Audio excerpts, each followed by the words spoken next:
Greetings, brothers. Today we got our first look at some of the stats for the Desolation Marines. So let's jump in and see if these guys are going to be worth pre-ordering this Saturday.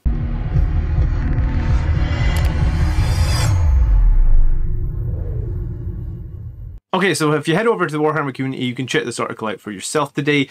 The explosive new Desolators have arrived. This weekend, we have pre-order for the new Strike Force Agastus, and this is what you're going to get. You're going to get 2 squads of 5 Desolate Marines, you're going to get a squad of heavy intercessors, you're going to get a new lieutenant with some new weapon options, and you're going to get the Brutalis Dreadnought. I'll probably do another video once we actually get some rules for the Brutalis Dreadnought. Anyway, today we're talking Desolation Squads. So, packed with heavy reinforcements for your Space Marine forces, the customizable Primaris Lieutenant and the brutish new Dreadnought. Front and centre, however, today is the Desolation Squad. These armour-clad artillerymen, so I guess this is like an indirect fire unit, are the latest addition to the ranks of Primaris, laying down volleys of heavy firepower from across the battlefield. While Eradicators are forced to hustle their Melta rifles into spitting distance, which I guess is 24 inches, or Hellblasters is very similar in range. I think heavy Hellblasters are 36, but still, nobody runs Hellblasters ever. At least for Blood Angels, they don't. And they have Plasma Incinerators, and they can do rapid fire. Desolation Marines can simply sit at the back and make the magic happen, and in this case, magic is explosions. So there's 2 types of guns.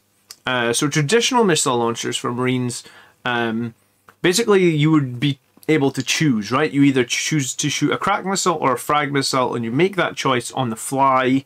However, for Marines here, using the Indomitus Crusade, there's no such compromise. You have to pick one missile, and that is the missile that essentially...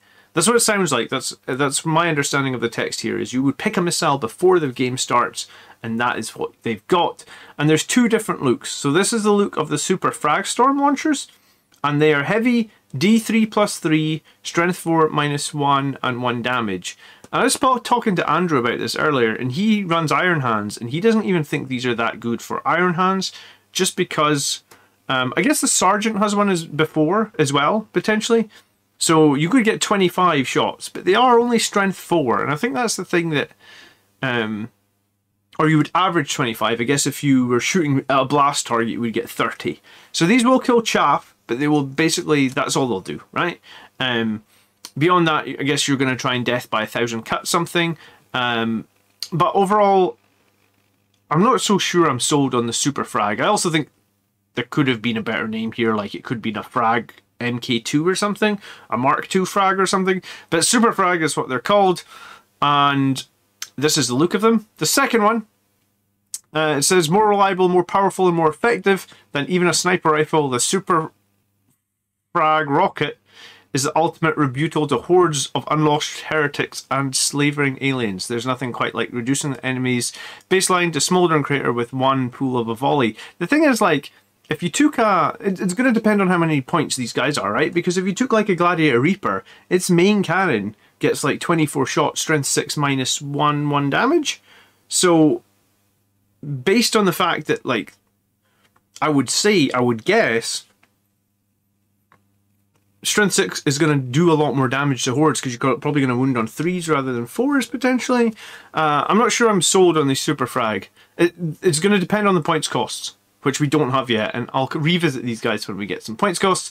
For the Super Crack, however, these are going to be more for, like, punching through armour, and you're looking at strength 8 -3, D3+3. So we've been screaming out forever that Marines need some D3+3 weaponry. The head of this thing, I didn't see it when I first looked at it, but if you've ever seen Short Circuit, the top of this really looks like Short Circuit.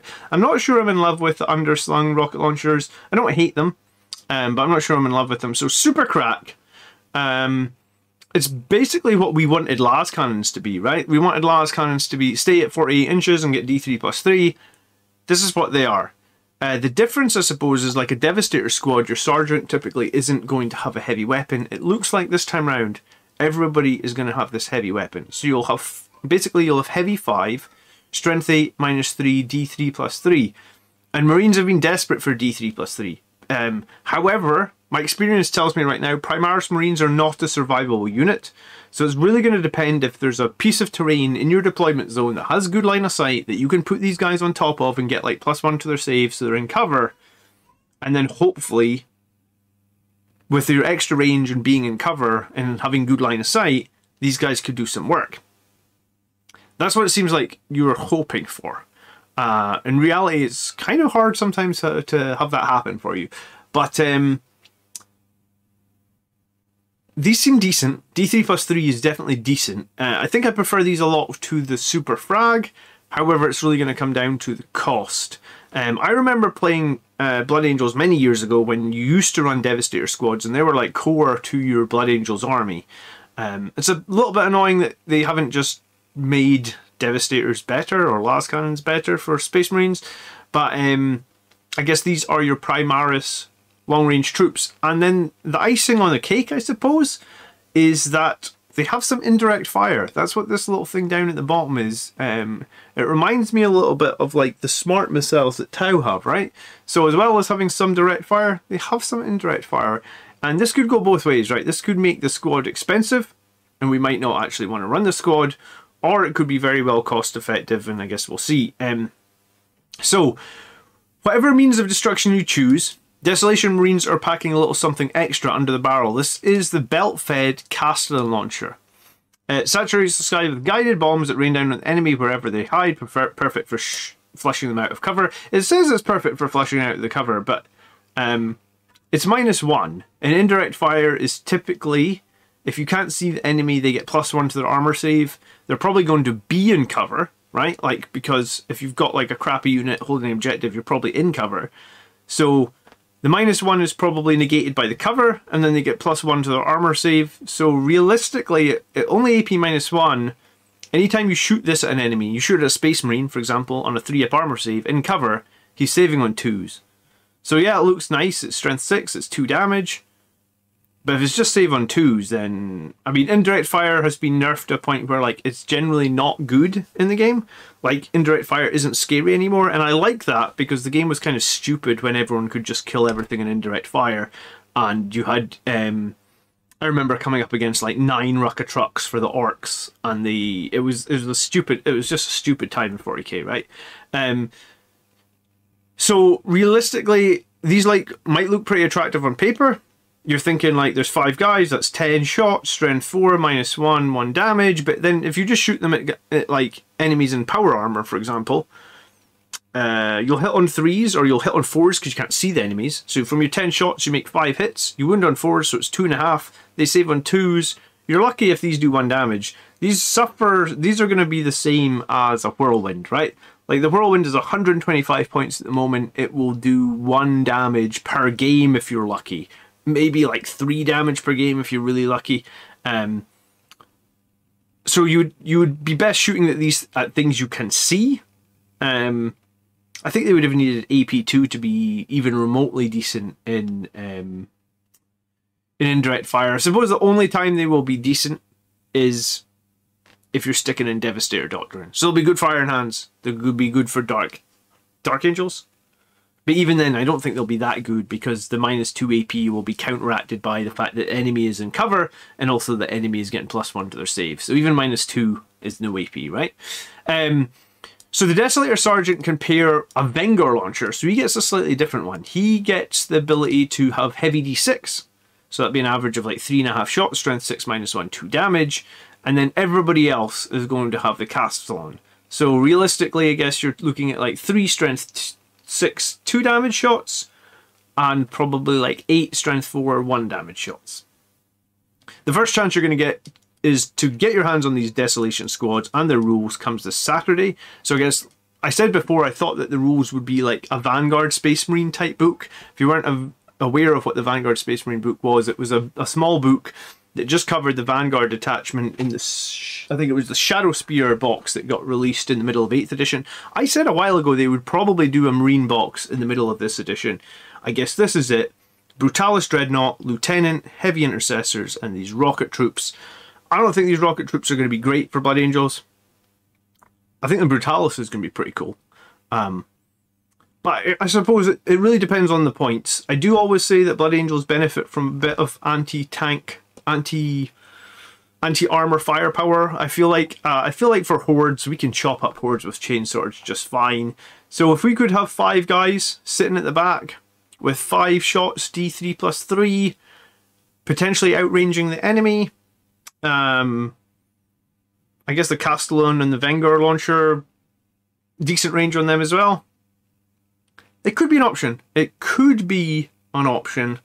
Let me know in the comments what you guys are thinking. Are you excited about this? And also let me know if you're thinking about picking up Strike Force. I was going to say Augustus. Is it Augustus? I think Agastus. I think Augustus is a golf course. Agastus, that's available for pre-order this weekend. The only thing I did think was, if you do not like these rocket launchers all that much, maybe now that would be the time to get the Angel's Tears as a proxy. And this is a Horus Heresy set, where they have like underslung grenade launchers.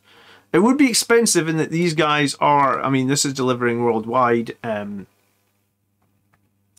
don't think it's going to load. Go figure. It's not going to load when I'm trying to do it on camera. But I think these guys are about 60 UK, so I think that's probably about 100 USD. But they have underslung grenade launchers. I wonder if you could use those to customize these guys. I know they're Primaris, but I guess it depends on how the arms, or maybe you could just build these guys on the right size base and call them Desolation Troops. I've always wanted a squad of Angel's Tears. They are a cool squad. Here they are, for 360 of them. There's a few squads like this in the Horus Heresy that we don't really see for Blood Angels. I guess you would have to pull their jump packs off them, but that would give you some cool customized jump packs that could be used on another squad. Blood Angels are always going to benefit from having some jump packs around. And then last thing, if you are going to pre-order this and you are in the UK, you can head over to the Blood Angels Commander website, and I have a link over here for Element Games, and I'll put a link in the video description. So if you buy via my link, you help the channel, support the channel, and it is super appreciated. Thank you to everybody that does that. Some people do it for every new release, and it is super appreciated. It helps me keep the content flowing out, so thank you for that. I hope we'll have some more videos about new stuff. I'm really excited to see the Brutalis Dreadnought. It's going to be weird if it's better at shooting than the Redemptor Dreadnought, which possibly it looks like it might be due to the fact that it's going to have 2 multi-meltas on it. Let's find out. I'll catch you in the next video, guys. Thank you so much for watching. Please hit the like button if you enjoyed today's video. By the blood are we made strong. Peace.